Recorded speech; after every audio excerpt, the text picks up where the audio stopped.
Salam, hər vaxtınız xeyir olsun. Mən Baxış müəllim. Bu günləri xəritə üzərində iqlim qurşaqları, iqlim qurşaqları daxilində formalaşan iqlim tipləri və iqlim qurşaqları üzrə qrafikləri izah etməyə çalışacağam. Deməli, biz bilirik ki, 13 iqlim qurşağı var, 7 əsas, 6 keçid iqlim qurşağı. Əsas iqlim qurşaqları gördüyümüz kimi ekvatorial iqlim qurşağıdır, tropik iqlim qurşaqlarıdır. Yəni, 1 ekvatorial, 2 tropik, 2 mülayim, 1 arktik və 1 antarktik iqlim qurşağıdır. Yəni ekvatorial, tropik, mülayim və arktik və antarktik iqlim qurşaqları, əsas iqlim qurşaqları var. Keçid iqlim qurşaqları isə 2 subekvatorial, yəni şimal və cənub subekvatorial iqlim qurşaqları, 2 subtropik, yəni şimal subtropik və cənub subtropik iqlim qurşaqları və 1 subarktik, göyrəklə gördüyünüz 1 subarktik, bir subantarktik iqlim qurşağı var. Əvvəla başlayaq deməli ekvatorial iqlim qurşağından. Ekvatorial iqlim qurşağı bildiyimiz kimi tam zolaq əmələ gətirmir. Gördüyünüz kimi bir yazılan qırmızı rənglər fikir verin, Amazon ovalığıdır. Kongo çökəkliyidir. Gəldi burada Balakka yarımadasının mərkəz və cənubu, Sumatra adası, Kalimantan adasıdır. Burada deməli Malay arxipelağı var, Moluka adaları var və Yeni Gvineya adasının şimalını əhatə eləyir. Filippində isə bilirik ki, Filippin arxipelaq ölkəsidir və ən böyük iki adası Luzon və Mindanaodur.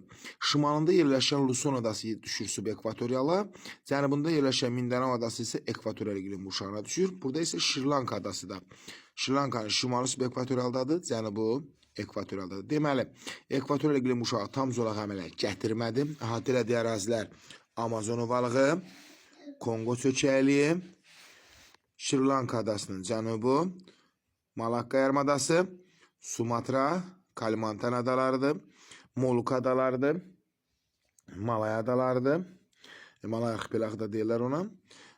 Sulawesi adası var burada, bir də Yeni Gvineya adasının şimalını əhatə elədi.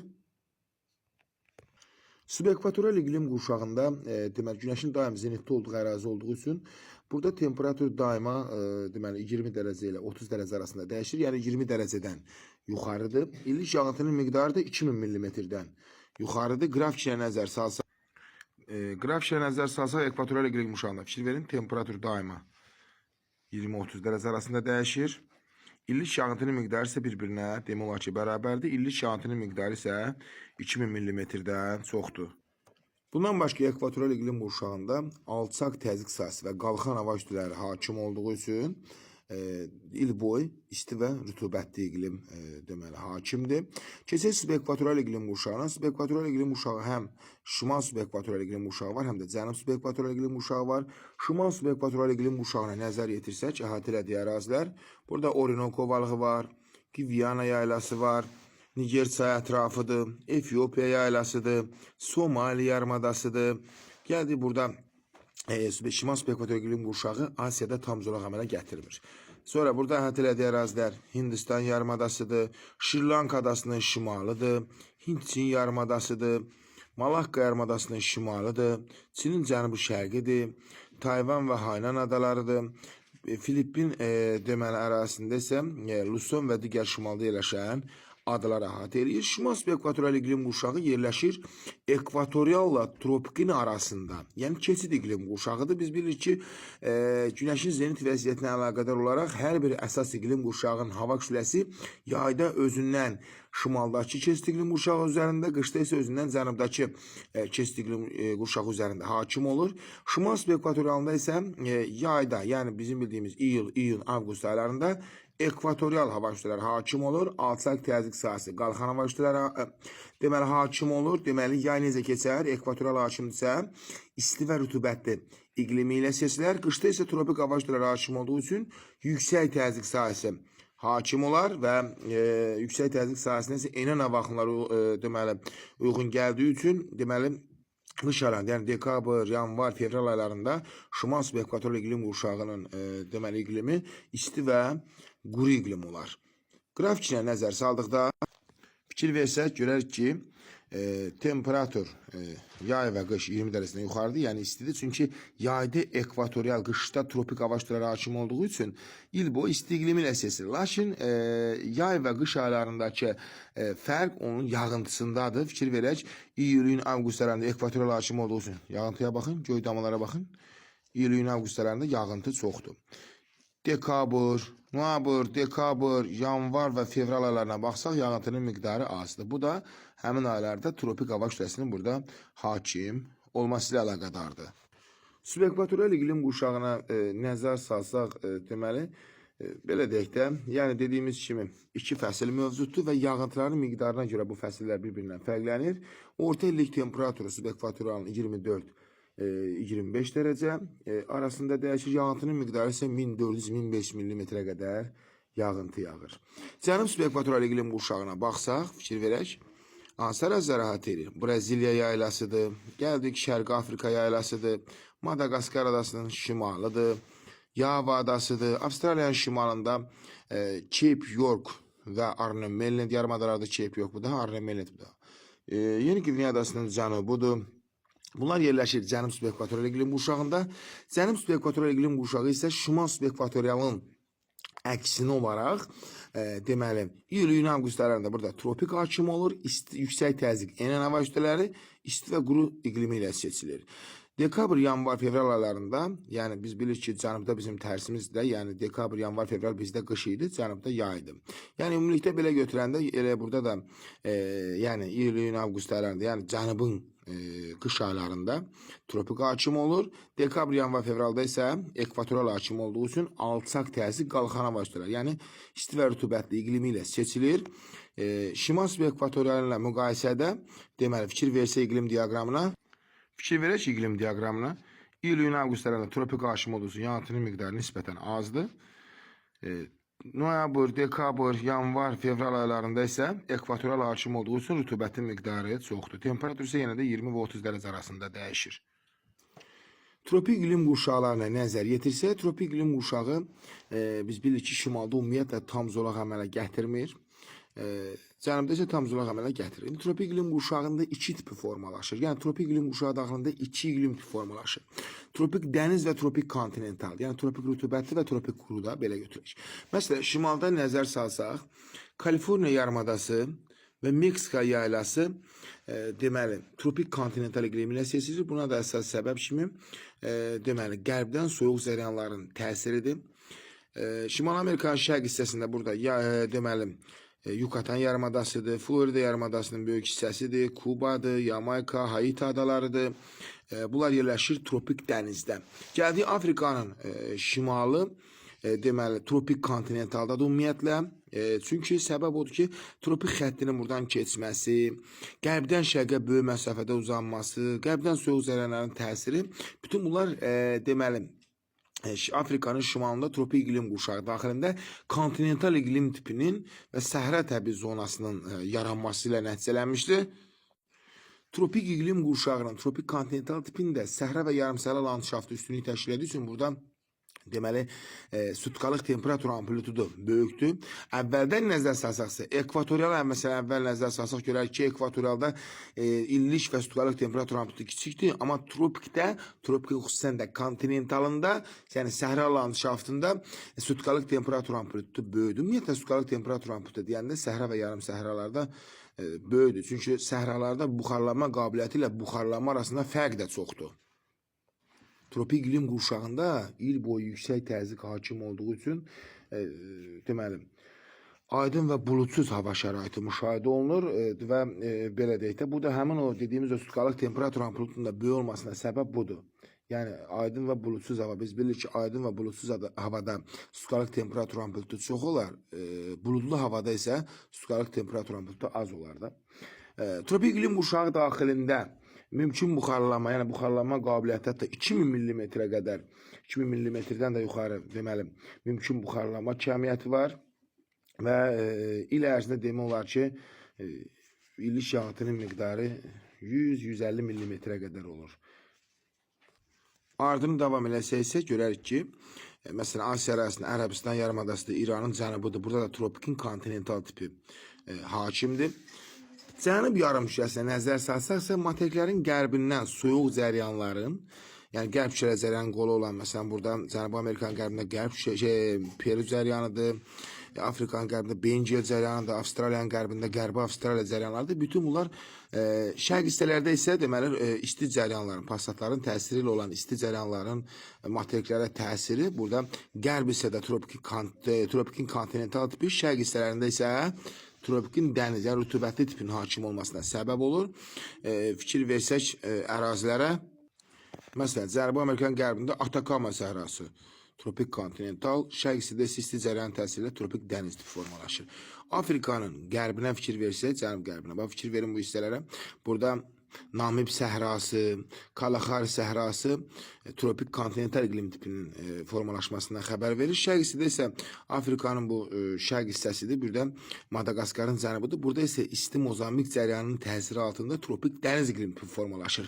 Eləcə də Avstraliyada, qərb hissədə və mərkəz hissədə qərb küçələ cəryanın qolu olan Qərbi Avstraliya cəryanın təsiri ilə bir də tropik iqlim qurşağında geniş sahət durur. Ona görə qərb və mərkəz hissələrdə səhra və yarım səhralar formalaşır. Çünki tropik kontinental iqlim tipi hakimdir. Şərq hissədə isə isti cəryanların təsiri ilə, xüsusən də Şərqi Avstraliya isti cəryanının təsiri ilə tropik dəniz iqlim tipi formalaşır. Qrafikinə nəzər salsaq, tropik kontinental tipin qrafikinə fikir versək, il boyu istidir. Yağıntı isə demək olar ki, çox az müşahidə olunur. Bu tropik kontinentalın deməli iqlim qrafiki. Buna isə diqqət yetirsək, tropik dəniz iqlim tipinin qrafikidir. Yağıntının miqdarı 1500 mm-ə qədər yağıntı düşür.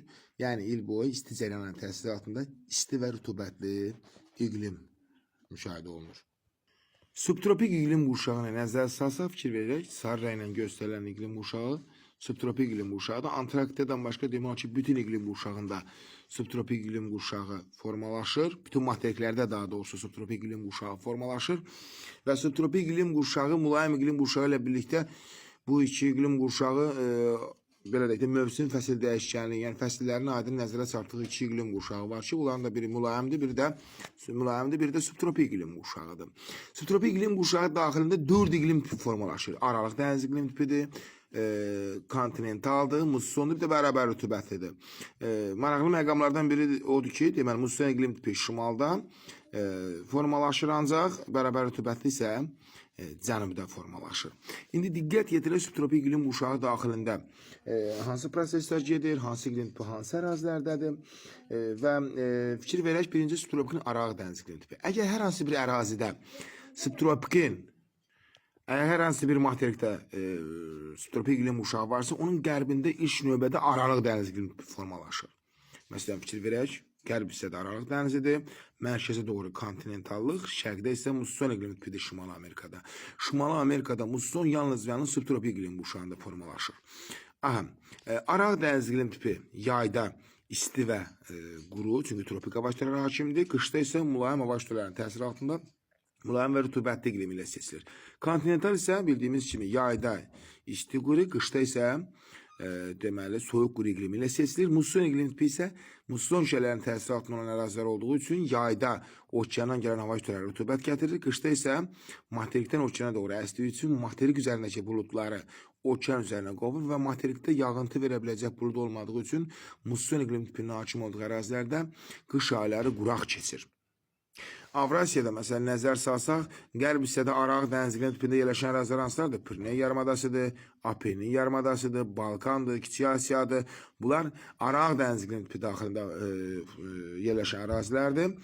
Mərkəzə doğru kontinental, şərq hissədə isə Çinin şərq hissəsidir, Koreyanın cənubudur, Yaponiyanın cənub hissələridir. Bunlar isə subtropik musson iqlim tipində yerləşən ərazilərdir. Dediyimiz kimi yayda rütubət, qışda isə quraq keçən ərazilərdir.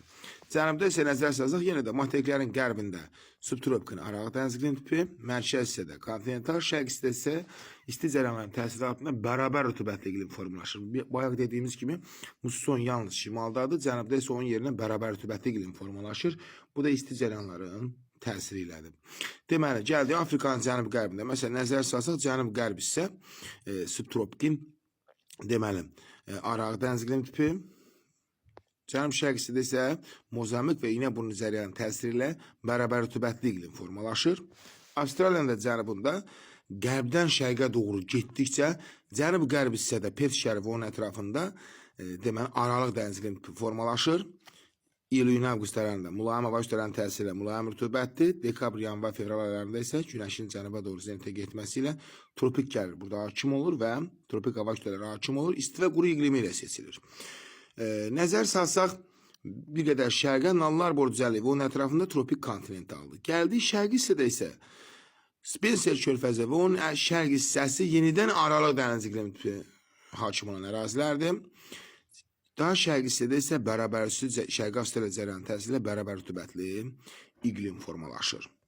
Əlavə məlumat üçün qeyd edeyim ki, baxın, subtropikdə də musson var, mülayimdə də musson var. Bunların fərqləri odur ki, subtropik mussonunda temperatur 0 və 0-dan aşağı düşmür. Mülayimdə isə 0 və 0-dan aşağı düşür temperatur.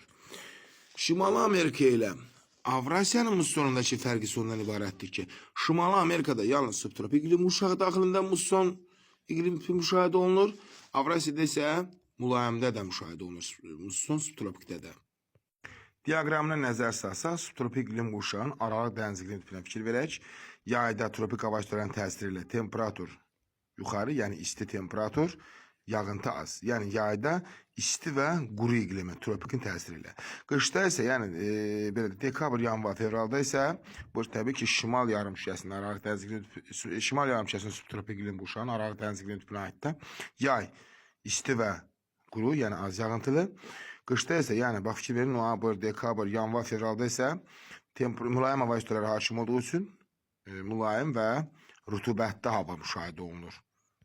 Subtropik musson iqlim tipinin qrafikinə nəzər yetsək, yayda fikir verin dedik axı, isti və rütubətli, yayda temperatur isti, rütubət isə yağıntı isə çox. Qışda isə mülayim və rütubət, mülayim və quru hava kütləsi müşahidə olunur. Fikir verin, yanvar, fevral aylarına fikir verin, yağıntı az. Xatırladım ki, yenə də bu da şimal subtropik mussonuna aiddir, cənubda musson formalaşmır. Cənub yarımkürəsində formalaşan bərabər rütubətli deməli mussonun bərabər rütubətli subtropikin iqlim diaqramına nəzər yetsək, fikir verin. Ümumiyyətlə, hansı qrafikdəki temperatur göstəricisini bu formada gördünüz, bilin ki, cənub yarımkürəsidir. Bu formada görəndə isə bilin ki, şimal yarımkürəsinə aiddir. Mülayim iqlim qurşaqlarına nəzər yetirsək, görək ki, yaşıl rənglə verilən mülayim iqlim qurşağıdır.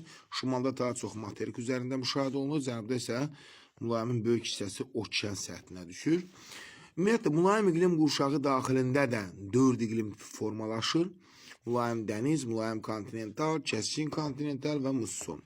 Diqqət eləyək, biz bilirik ki, mülayim iqlim qurşağı subtropiklə bir yerdə dedik ki, mövsüm fəsil dəyişkənliyi müşahidə olunduğu iki iqlim qurşağından biridir və mülayim enişlərdə, mülayim iqlim qurşaqlarında tropiklərə nisbətən daha az. Yəni mülayim enişlər belə deyək də, tropiklərə nisbətən 2 dəfə az günəş istiliyi alır və bildiyimiz kimi 4 fəsil, yəni mövsüm fəsil dəyişkənliyi müşahidə olunduğu üçün 4 fəsil, 4 də burada müşahidə olunur. Mülayim iqlim qurşağında belə deyək də, sutkalıq temperatur amplitudu elə də yalnız belə də səhralarda olduğu üçün burada mülayim iqlim qurşağında sutkalıq temperatur amplitudu elə də yüksək deyil.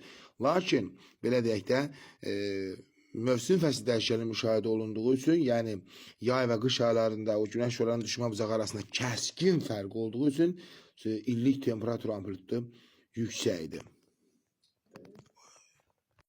Mülayim dəniz iqlim tipinin hakim olduğu ərazilərə fikir versək, Şimal Amerikanın şimal-qərbidir, Alyaska yarımadasıdır, burada deməli Aleut adalarıdır, mülayim dəniz iqlim tipindədir, Kamçatka yarımadası və onun şərqi də mülayim dəniz iqlim tipindədir. Avropada fikir versək, Qərbi Avropada Skandinav yarımadasının cənubudur, Danimarkadır, Belçikadır, Hollandiyadır, Fransanın bir hissəsidir, Böyük Britaniya adasıdır, İrlandiya adasıdır. Bunlar mülayim dəniz iqlim tipində yerləşir. Cənubda isə mülayim dəniz yenə də. Necə ki, subtropik iqlim qurşağında materiklərdə birinci Aralıq dəniz iqlim tipi müşahidə olunur, mülayim iqlim qurşağında birinci mülayim dəniz iqlim tipi müşahidə olunur. Cənubda fikir versək, Patagoniya yarasının qərbidir, mülayim dəniz iqlim tipində. Burada gəldik. Tasmaniya adasının cənubudur, Yeni Zelandiyanın cənubudur. Bunlar mülayim dəniz iqlim tipində. Mülayim dəniz iqlim tipinin hakim olduğu ərazilərdir. Fikir versək, mülayim kontinental aradır. Bəs materiklərin ümumiyyətlə qərb hissəsində dedik ki, mülayim dənizdir. Materiklərin daxilinə doğru getdikcə kontinentallıq artır. Okeandan uzaqlaşdıqca yağıntının miqdarı azaldığı üçün kontinentallıq artır. Ona görə də mülayim kontinentala adılan ərazilər, məsələn, Avrasiyada fikir versək, Skandinaviya yarımadasının deməli bir hissəsidir. Sonra gəldik Orta Avropadır, Şərqi Avropadır. Şərqi Avropa düzənliyidir. Ural dağlarına qədər mülayim kontinental iqlim tipində yerləşir. Şimali Amerikada isə deməli nəzər salsaq, qarlı dağlarıdır. Qarlı dağlarının deməli şərq hissəsidir. Burada böyük düzənliklər ətrafıdır. Bunlar da mülayim kontinental iqlim tipində yerləşir. Cənub yarımkəsində isə Patagoniya belə deyək də Patagoniya yaylasıdır. Patagoniya yaylası belə deyək də mülayim kontinentalda yerləşir. Kəskin kontinental tip isə Ural dağlarından Oxot dənizinə qədər uzanır. Burada Qərbi Sibir ovalığıdır, Şimali Sibir ovalığıdır, Orta Sibir yaylasıdır. Bu hissələr gəldi şərqə qədər Monqolistan ərazisidir, Mərkəzi Asiya, Qazaxıstan ərazisidir. Bunlar hamısı deməli mülayimin kəskin kontinentalında yerləşir. Yay və qış temperatur arasında fərq çox olduğu üçün burada illik temperatur amplitudu da yüksəkdir.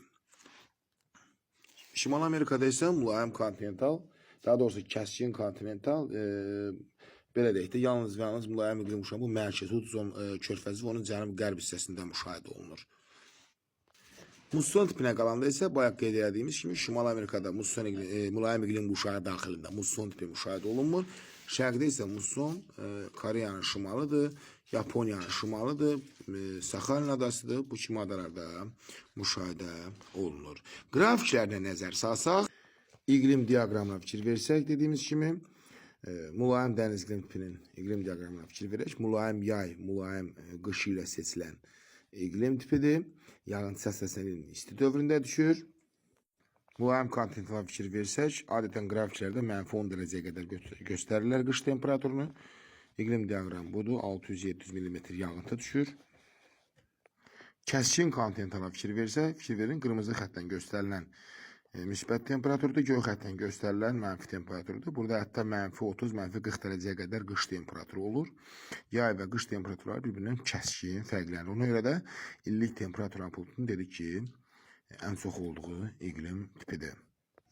Ümumiyyətlə, belə nəzər salanda, ekvatorial və mülayim iqlim qurşaqlarında alçaq təzyiq sahəsidir, tropik və aktiv iqlim qurşaqlarında yüksək təzyiqdir. Kəskin iqlim qurşaqlarında isə ilin yarısı alçaq, yarısı yüksək. Yəni, o kəskin iqlim qurşağı daxilində hansı hava kütləsinin daxil olmasından asılı olaraq alçaq və yüksək təzyiq sahələri formalaşır. Subaktiv iqlim qurşağına nəzər salsaq, iyul-iyun avqust aylarında mülayim hakim olur, mülayim və rütubətli, dekabr, yan və fevralda aktiv hakim olursa soyuq və quru iqlim ilə seçilir. Yəni, iyul-iyun avqust, yəni yay aylarında alçaq təzyiq, qış aylarında yüksək təzyiq formalaşır.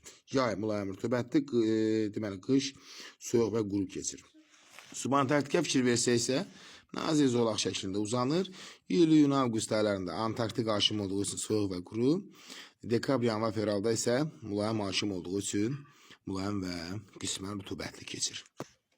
Aktiv iqlim qurşağına nəzər salsaq isə, aktiv iqlim qurşağında fikir verək, ümumiyyətlə, aktiv iqlim qurşağında iki iqlim formalaşır.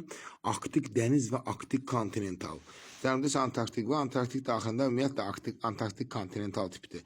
Elə Antarktikdə, yəni şimalın əksi deməkdir. Elə eyni xüsusiyyətlər daşıyırlar. Sadəcə şimalda Avropanın şimalı üzərində burada Arktikin dəniz tipi formalaşır. Çünki buradan isti şimalı Atlantika cəryanının təsiri altında temperaturu mülayimləşir. Barents dənizi və onun ətrafında, burada Spitsbergen adasıdır, Novaya Zemlya adasıdır. Bu ərazilərdə deməli nə formalaşır? Arktik dəniz, yəni soyuq və rütubətli iqlim tipi formalaşır. Qalan digər hissələrdə isə Arktikin kontinental tipi, yəni soyuq və quru tipi hakimdir. Eləcə də cənubda da soyuq və quru tipi hakimdir. İqlim tiplərinə fikir verək, subaktiv iqlim tipində fikir verin. Yayda mülayim hakim olduğu üçün temperatur 0 dərəcədən yuxarıya qalxır. Az da olsa, qışda isə kəskin mənfi temperatur müşahidə olunur. Eləcə də subantarktikdə şimalın əksi olaraq iyul-iyun avqust aylarında aşağı temperatur, dekabr, yanvar, fevralda, çünki cənub yarımkəsində dekabr, yanvar, fevralda günəş zenitdə olduğu üçün o aylarda bu ərazilərdə temperatur 0 dərəcədən yuxarı qalxa bilir. Arktik iqlim qurşağının iqlim tipinə fikir versək, qrafikinə fikir versək, Arktikdə deməli il boyu mənfi temperatur yalnız və yalnız iyul-iyun avqust aylarında qismən də olsa müsbət 2, müsbət 3, hətta müsbət 5 dərəcəyə qədər temperatur müşahidə oluna bilir. İlin digər dövründə böyük əksəriyyətində, ilin böyük əksəriyyət dövrü 0 dərəcədən aşağı və şaxtalı hava müşahidə olunur. Şaxtalı və quru. Bundan əlavə bir məlumat da nəzərinizə çatdıraq ki, iki iqlim qurşağında yerləşən adalar hansılardır? Birincisi Madagaskar adası. Fikir verin, şimal hissəsi subekvatorialda, cənub hissəsi tropik iqlim qurşağındadır. Şri-Lanka adası şimal hissəsi subekvatorialda, cənub hissəsi ekvatorialda yerləşir. Filippin adaları şimalda Luzon və onun ətrafındakı digər böyük əksəriyyət adalar subekvatorialda, cənubda Mindanao adası isə ekvatorialda yerləşir. Tasmaniya və Yeni Zelandiya adaları da iki iqlim qurşağında yerləşir, mülayim və subtropik iqlim qurşaqlarında yerləşirlər. Grenlandiya adasına da fikir versək, Grenlandiya adasının uzqar cənub hissəsi mülayimdə, qismən bir hissəsi subarktikdə, böyük əksəriyyət isə arktik iqlim qurşağında yerləşir.